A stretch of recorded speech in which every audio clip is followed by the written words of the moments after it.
네, 안녕하십니까. 네, TV 교육으로 꿈꾸는 세상. 네, 구자송입니다. 여러분도 오랜만에 만나 뵙게 돼서 반갑습니다. 원래 저희가 전국 교육설전 TV였는데요. 네, 이번 회차부터 이제 이름을 좀 바꾸게 됐어요. 그래서 교꿈세라고 해서 TV 교육으로 꿈꾸는 세상. 네, 이렇게 그 TV 이름을 좀 바꾸게 되었습니다. 어떻게 생각하시는지 나중에 의견들 주시면 좋겠습니다. 자, 오늘은 이야기 손님으로 신안산대 이성대 교수님을 모시고 수능에 관해서 여러분들하고 좀 이렇게 유튜브로 이야기를 좀 해보고 싶습니다. 네, 신안산대 이성대 교수님 함께 하셨습니다. 네, 반갑습니다. 네, 반갑습니다. 우리 교수님께서는 현재 신안산대에 근무하고 계시죠? 네. 그 제 기억에는 교수님께서 과거에 경기도교육청에서 근무를 좀 하셨던데 간략하게 좀 거기에 대해서 좀 소개를 좀 해주실 수 있을까요? 예, 제가 2009년부터 2012년까지 한 3년간 경기도교육청에서 근무를 했었고요. 기획예산 담당관이라고 경기도의 이제 교육 정책 예산을 총괄하는 그런 부서의 이제 책임자로 근무를 했었습니다. 당시 이제 김상봉 교육감이 이제 교육감으로 계실때죠. 네. 또 한간에 들리는 얘기는 우리 교수님께서 혁신 교육에 대한 여러 가지 고민을 많이 하셔가지고 이렇게 정책적으로 이렇게 좀 했던 게 있는데 그런 부분에 대한 이제 사업 평가라든가 이런 것도 지금까지 잘 이루어지고 있다고 생각하는데 혁신 교육에 대해서 간략하게 한번 좀 의견을 주시죠. 네. 네, 제가 이제 그 2009년 이제 첫 민선 교육감이죠. 경기도가 이제 민선 교육감 선거를 했는데요. 그때 이제 제가 정책을 담당해서 혁신학교 정책을 이제 기한을 했었고요, 개발을 했고, 그래서 이제 혁신학교라는 것이 이제 대표 브랜드로 이제 정착하게 된 그런 데 이제 좀 초석을 이제 다졌다? 이렇게 생각할 수 있을 것 같고요. 그 외에도 제가 혁신교육지구라고 지금 서울은 거의 이제 모든 구에서 다 실시를 하고 있던데요. 그리고 이제 다른 지역에서도 지금 여러 가지 이름으로 이제 하고 있습니다. 그런 이제 지자체와 이제 교육청이 협력해서 교육을 좀 더 나은 방향으로 이끌어가자는 그런 이제 정책의 혁신교육지구, 그것이 이제 요즘 교육 공동체 이런 것들하고 이제 그런 바탕이 된 것 같아요. 그리고 이제 배움 중심 수업이라고 모든 교육체들 지금 다 거의 다 하고 있더라고요. 네. 그래서 그런 것들이 이제 어쨌든 우리나라 교육에 좀 굉장히 중요한 획을 긋는 그런 정책들이 시행되고 그것이 또 나름대로 긍정적인 평가를 받고 있어서 저는 의미를 좀 두고 있습니다. 제가 3년 동안 했던 일들이 어떤 면에서든 우리 사회에 좀 의미 있게 기여했다. 이렇게 자화자찬이죠. 네. 자화자찬이죠. 이렇게 제 나름대로 자부심을 가지고 있습니다. 네, 감사하고요. 자, 오늘은 그러면 수능을 펼치다 거기에 대해서 이야기를 해보려고 합니다. 올해는 이제 코로나19로 인하여 이제 많이 좀 힘든 시기를 겪어오고 있습니다. 그럼에도 불구하고 올해 전국적으로 2주 연기됐지만 수능이 12월 3일날 치러지게 되었습니다. 네, 참 재밌죠. 네. 이 세계적으로 이제 사실 관심을 끌었어요.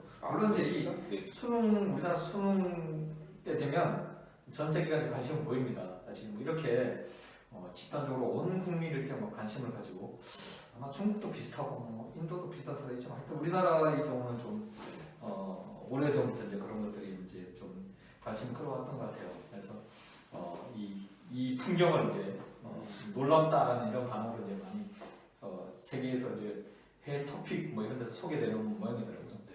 특히나 이 수능하면 또 작년인가요?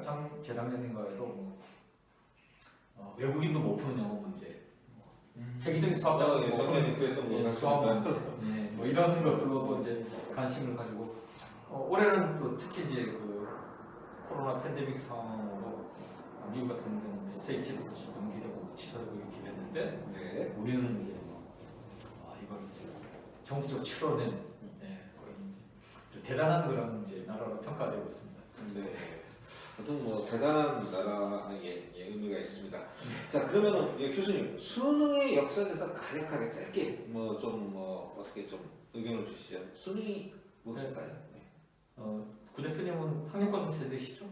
아예 저는 한국사 세대 맞습니다. 수능 저도 이제 학력고사 세대인데. 이름은 나이가 공개되는 나이가 공개되는 근데 그게 좀 길긴 괜찮아요. 아 그렇습니까? 네.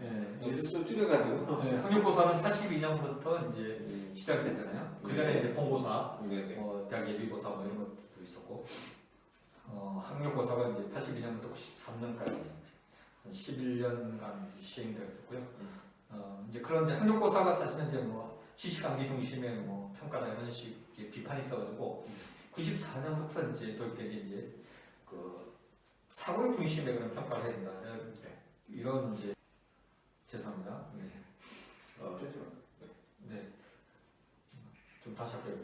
그러면 92년 체계적인 사고력을 평가해야 된다 이런 이제 취지로 94년에 도입됐는데 도입된 첫 해는 학생들한테 한 번에 기회가 너무 가혹하다 이런 이제 취지에서 두 번을 치렀어요.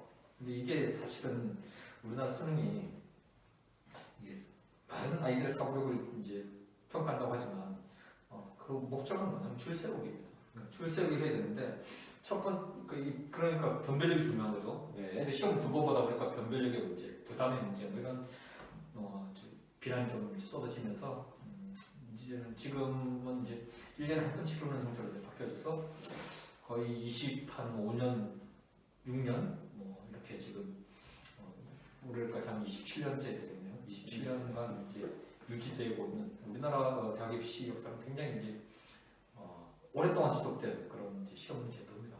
네. 예, 수능의 역사와 그런 부분에서 간략하게 좀 설명이 들었습니다. 그럼 수능이 가지는 의미는 어떤 의미가 있을까요? 대학을 단순하게 가기 위한 도구일까요? 아니면 수능에 어떤 특별한 의미를 부여할 수 있는지 그 부분에 대해서 또 우리 교수님의 의견을 좀 들어보도록 하겠습니다.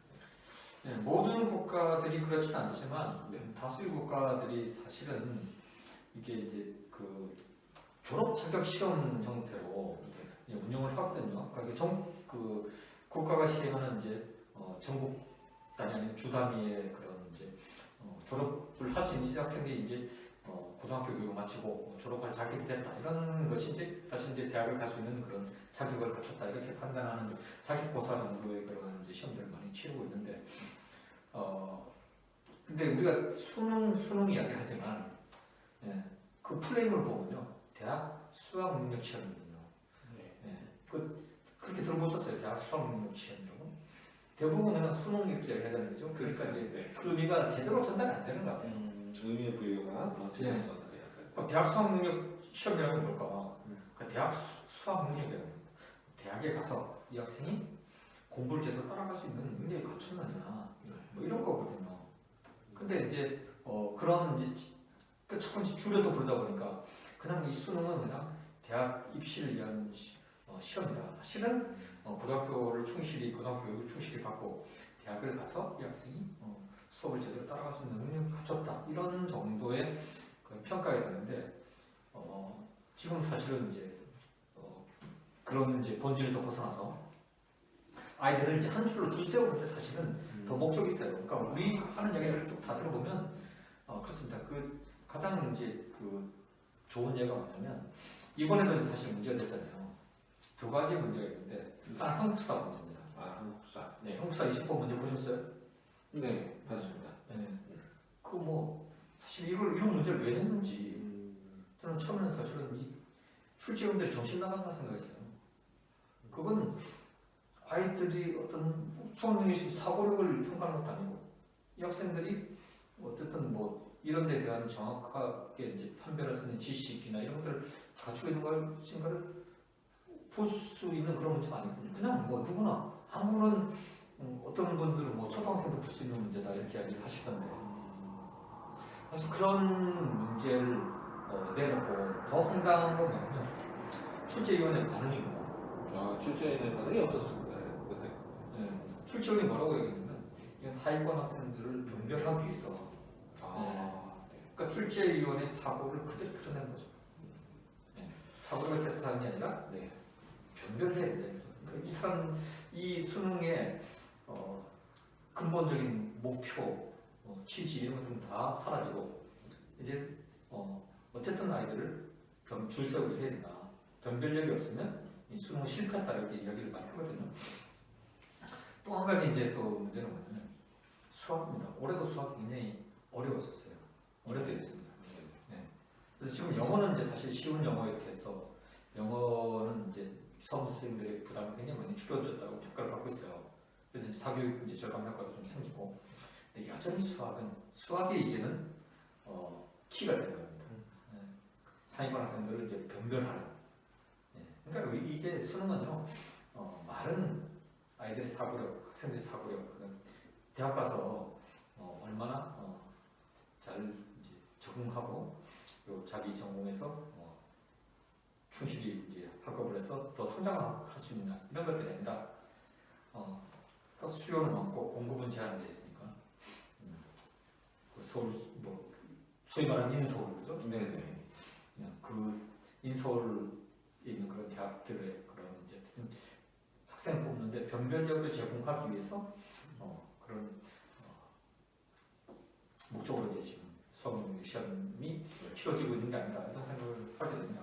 뭐 교수님 말씀하시는 부분은 이제 수능의 문제점에 대한 얘기를 하신 것 같은데, 그러니까 서울에 있는 15개 대학을 가기 위해서 그 우리가 이 아이들이 학생들이 이렇게 수능에 그 하루를 위해서 12년을 준비해야 되는데 참 안타깝다고 생각합니다. 그런 어떤 뭐 문제점에 대한 앞으로 수능에 대한 대안이 있다면 우리 교수님께서는 어떤 생각이 계셨는지 좀 의견을 좀 듣고 싶습니다.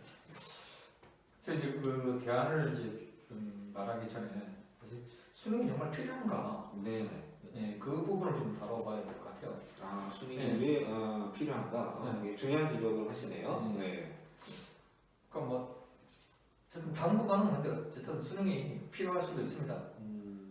대학들이 지금 이제 학생을 선발할 수 있는 그런 이제, 체계적인 그 시스템을 갖추지 못했기 때문에 뭐 저희가 지금 겪었잖아요. 몇 년 전에 정유라 사태, 그다음에 이제 뭐 조국, 나경원 뭐 이런 이제 사회에서 어쨌든 좀 뭐 우리가 말하는 소위 말하는 지도층이라고 부르는, 그죠? 엄마 아빠가 좀 뭐 대학 교수다, 뭐 권력이나 뭐 그런 상층부라고 부르는 그런 부류의 사람들인 경우, 그죠? 그 인적 네트워크를 이용해서 스펙을 쌓게 만드는 이런 이제 사실 부작용들 때문에 대학 입시 정말 대한 그런 불식이 높아졌거든요. 물론 이게 뭐 사실 제가 지금 이 말씀드리는 게 그렇다고 해서 그게 불법에 내렸던 건 아닙니다. 어쨌든 부모가 가지고 있는 그죠 기득권 이것들이 이제 자녀한테 영향을 미치는 것은 어쨌든 우리 사회에서 사실은 이제 받아들이기 힘든 부분이잖아요. 특히나 교육에서는 굉장히 민감한 부분이거든요. 그런 부분 때문에 사실은 뭐 문재인 정부 초기에 수능을 좀 대폭 좀 완화하겠다고 하다가 여론의 문매를 받고 이제 실패했잖아요. 사실 그것도 이제 수순을 좀 잘못 잡은 그런 게 있습니다. 어쨌든 간에 그래서 수능이 뭐 지금 수능을 바로 없앤다 뭐 이거는 이 현실에 맞지 않는 것 같고요. 어쨌든 그러나 장기적으로 봤을 때는 이 수능은 좀 더 완화시키든지 좋은 건 사실 뭐 저는 외국의 사례처럼 졸업 자격 시험 정도로 완화하고 다른 전형적 요소들을 많이 포함시켜서 수능이 원래 목적을 하는 것이 대학에서 얼마나 잘할 수 있느냐 그런 영향을 미쳤느냐가 이제 그 기준이 돼야 되는 거잖아요. 그런 기준에 맞게 맞는 전형들을 좀 더 우리가 체계적으로 개발해 나가야 되지 않을까. 그게 비춰서 이제 수능이 가지고 있는 폐해들이 너무 많거든요. 그래서 그걸 극복해내는 것이 좀 우리의 과제다. 근데 지금은 너무 이제 이 공정성, 투명성에 대한 이런 이제 그 사회적 그런 이제 요구가 높기 때문에 이걸 이제 쉽사리 지금 없애는 건 쉽지 않을 거라고 봅니다. 어느 정권이 들어서더라도 사실 좀 더 장기적인 체계적인 그런 목표를 가지고 접근해야 될 것 같습니다. 뭐 중장기 계획으로 이제 수능에 대한 대안과에 대한 말씀을 주신 것 같고요. 당장 뭐 수능이 뭐 이게 뭐 필요하다 불필요하다 뭐 이런 얘기보다는 그렇지만 또 내년부터 이제 수능이 좀 더 정시가 확대되어 있는 뭐 그런 방향으로 가는 걸로 알고 있습니다. 네. 그러니까 그게 참 저는 이게 패착이라고 봐요. 아, 예, 이게 여러 개 자꾸 이제 따라서 이제 이게 움직여지는데 그래서 국가교육위원회라는 게 이제 그래서 만든 거잖아요. 네. 국가의 이제 미래를 위해서 장기적인 그런 교육 정책을 만들자는 취지에서 국가교육위원회를 이제 저도 사실 이제 그걸 제안했었던 사람이고. 근데 이제 이게 그러면 수능이 정말 좋은 제도냐 이걸 살펴봐야 됩니다. 수능이라는 것이 정말 그러면 대학에서 제대로 이제 학생들이 공부하고 성장할 수 있는 그런 역량을 평가하느냐. 근데 역량을 평가하는데 이런 정답이 있는 문제로 평가서는 하거든요. 그냥 다양성을 얘기하시는군요. 네. 그리고 4차 산업혁명 시대에는 다양한 그런 역량들 그리고 그러니까 지식을 가지고 있는 지금 이제 의미가 없는 겁니다. 지식은 어디냐면 컴퓨터에 다 있어요. 핸드폰에 다 들어있고. 근데 중요한 거는 문제가 닥쳤을 때 문제를 어떻게 해결할 것이냐, 어떻게 협업하고 네트워크하고 소통하고 그리고 새로운 문제를 던질 수 있느냐. 그러니까 세계 유수 기업이라고 하는 데를 보면 뭐냐면요, 새로운 그런 그 패러다임을 만들어가잖아요. 자기들이 만들어갑니다. 근데 그걸 하는 그 기업이나 국가가 앞서 나가고 전 세계를 이끌어 나가는 거고. 근데 그걸 하지 못한다면 늘 이제 뒤쫓아가는 것이 이제 그치게 되는 거거든요.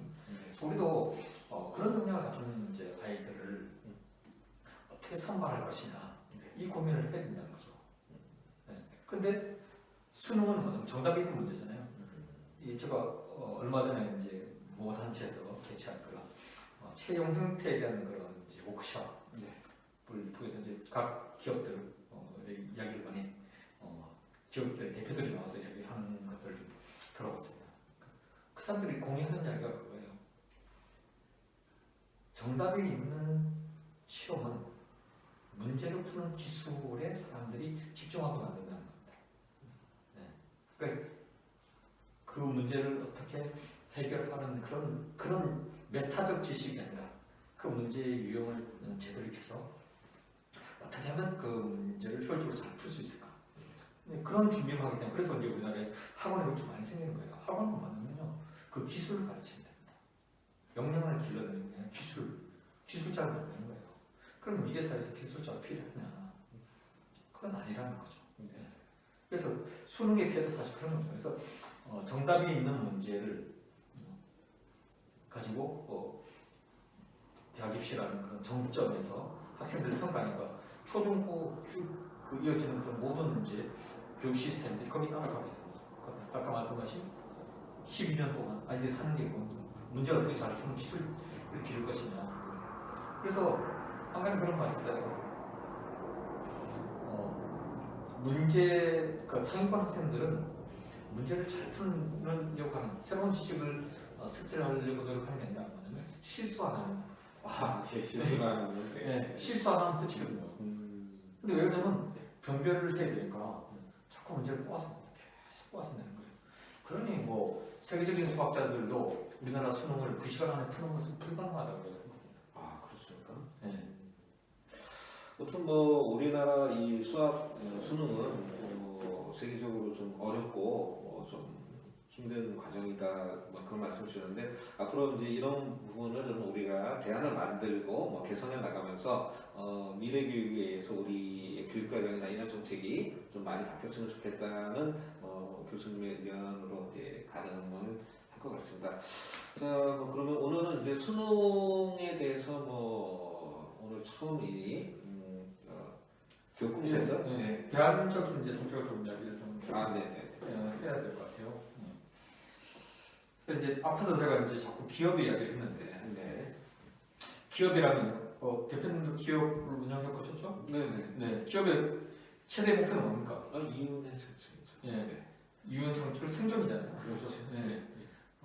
어쨌든 경쟁에서 살아남고 생존해 나가야 돼요. 네, 이거 좋습니다. 그래서 기업은 생존하기 위해서 네. 굉장히 많은 그런 혁신과 노력을 하는 거잖아요. 네.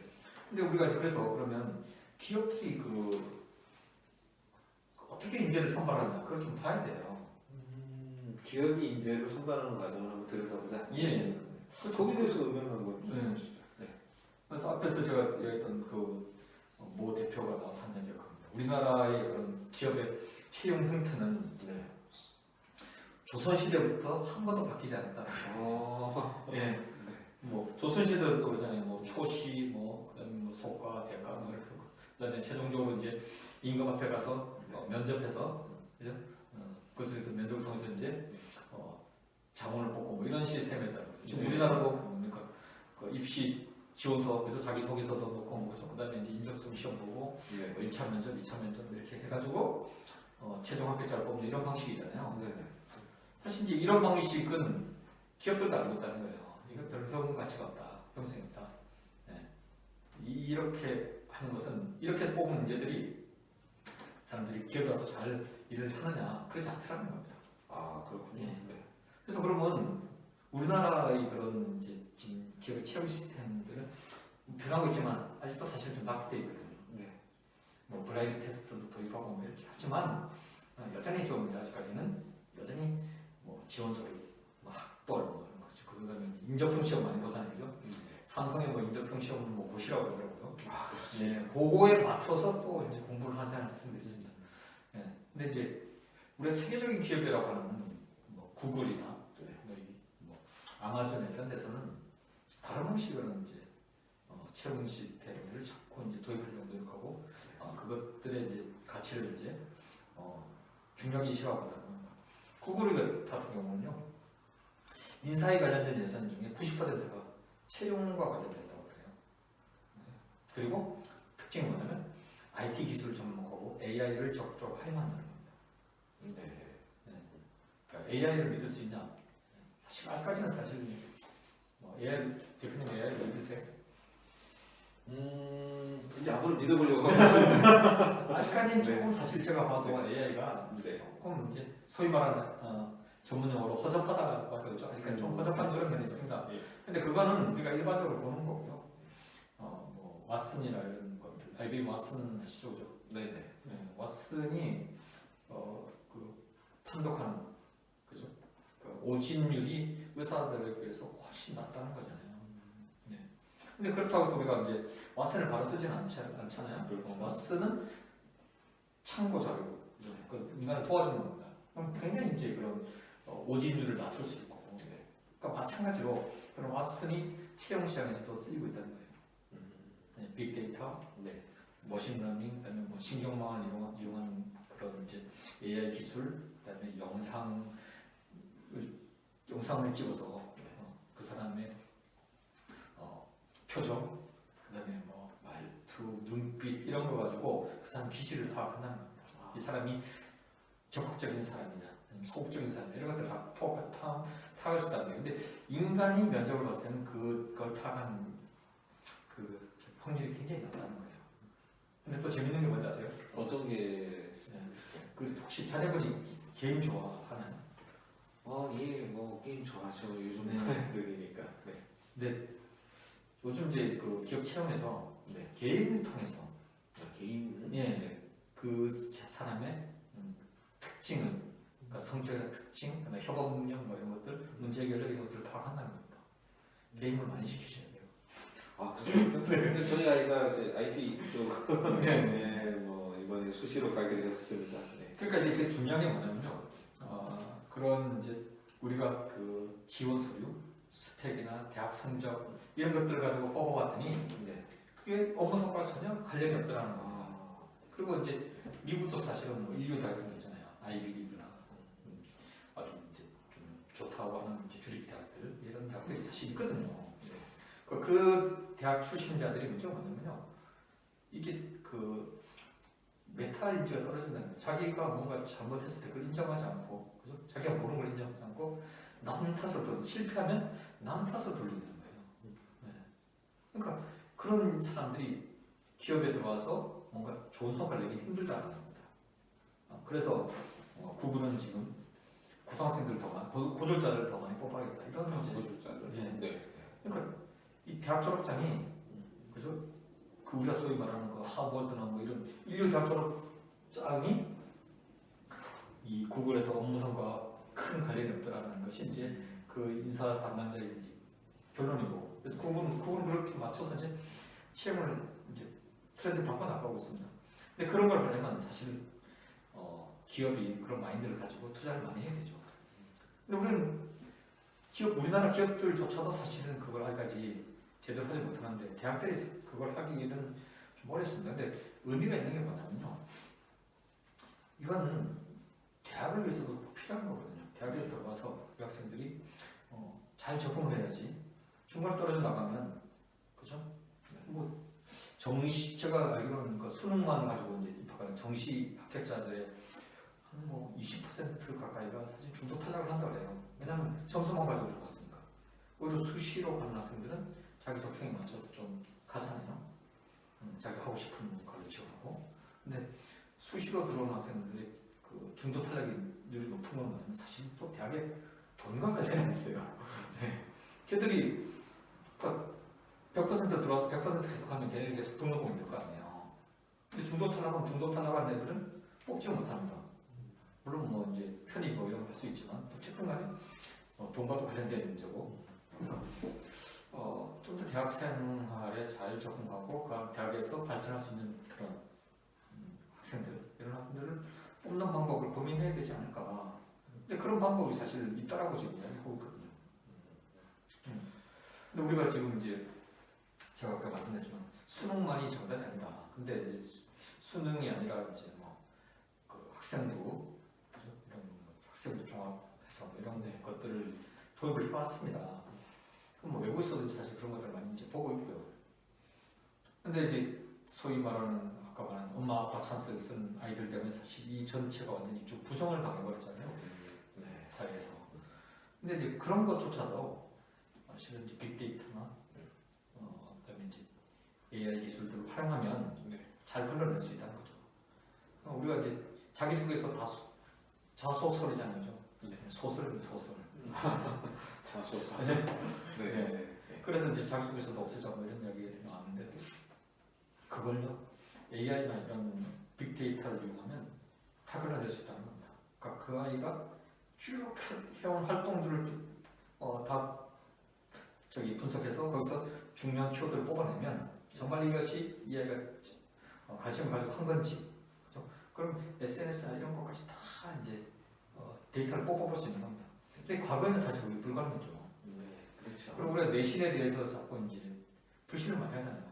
참 교육을 부정하는 그런 이야기긴 한데 학교마다 차별이 있다 뭐 이런 이야기를 하잖아요. 네.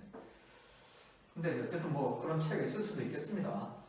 근데 이제 그건 이제 단순히 이제 뭐 그런 성적 중심으로 하는 이야기고, 우리가 말하는 역량을 평가하면 고등학교의 교육과정을 평가해야 돼요. 근데 우리나라 대학들이 고등학교 교육과정을 평가 안 합니다. 못하죠. 그만큼 돈을 쓸 그런 여력이 없고, 그러니까 그런 건 이제 국가가 좀 해야죠. 그런 시스템을 만들어 주는 겁니다. 그러니까 플랫폼을 만들자는 거죠. 네, 국가가 전체 고등학교의 그런 이제 교육과정, 그런 시험, 다양한 활동 이런 것들을 데이터를 다 모아서, 사실 지금 이제 그게 뭐 나이스에 다 올라갔거든요. 그렇죠. 그걸 IT 기술을 통해서 좀 분석하는 툴을 만들어주고, 대학은 그 중에서 자기들이 중요하다는 가치. 우리가 뭐 AI나 IT를 그냥 내 몫을 믿을 수 없는 거거든요. 그죠? 그런 중요한 가치들은 인간들이 결정하는 거잖아요. 그 대학이 또 결정하는 거고.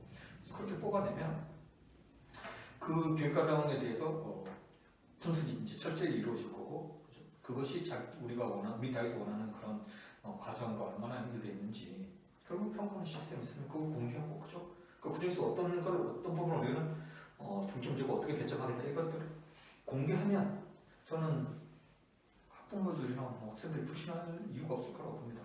그러면 수능 꼭 굳이 안 봐도 내신만 가지고 선발할 수 있고, 그다음에 비교과 영역을 또 받으면서 하더라도 엄마 아빠의 찬스가 얼마나 들어가는지 그죠? 그런 것들도 걸러낼 수 있고 그런 방향으로 가야 우리 그건 사실은 국가의 미래를 위해서도 중요한 문제들. 우리가 정말 뛰어난 인재들, 제대로 역량을 갖춘 인재들이 좀 요소에서 자기 하고 싶은 전공을 하고 그리고 그 안에서 성장해서 국가를 위해서 기여해야 되는데 우리나라에서 엘리트라고 하는 사람들 보십시오. 그냥 다 수능 잘 보고 그죠?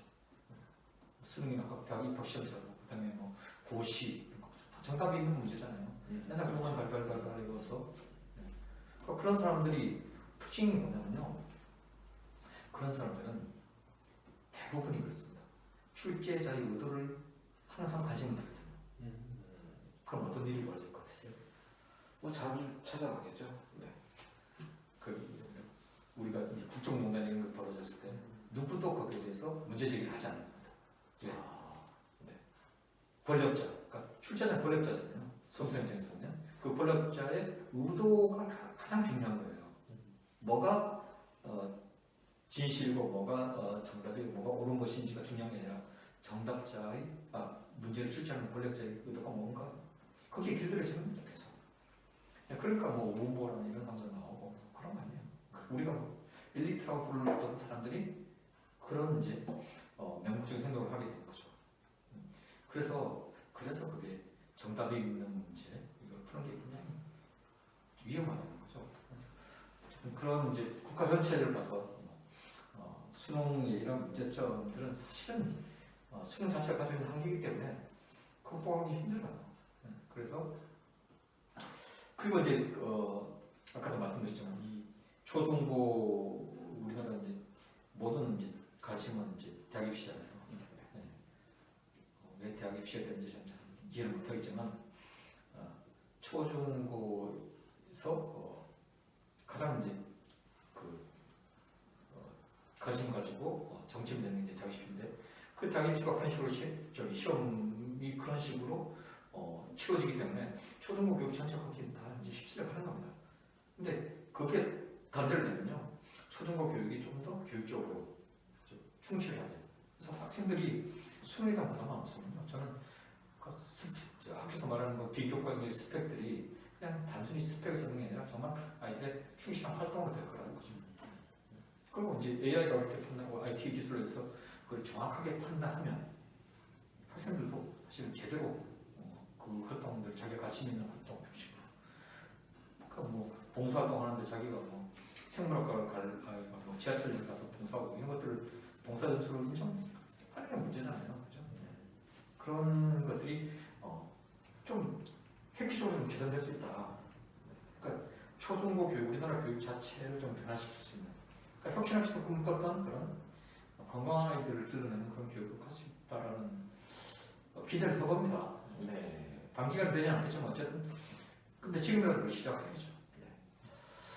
어쨌든 오늘 뭐 신한사인데 이성돌 교수님 모시고 수능에 대해서 큰 화두를 한번 던져보게 됐던 시간이었던 것 같습니다. 예, 오늘 뭐 이렇게 시간 내주셔서 감사하고요. 뭐 앞으로 매주 이렇게 뭐 TV에 출연하실 수 있을까요?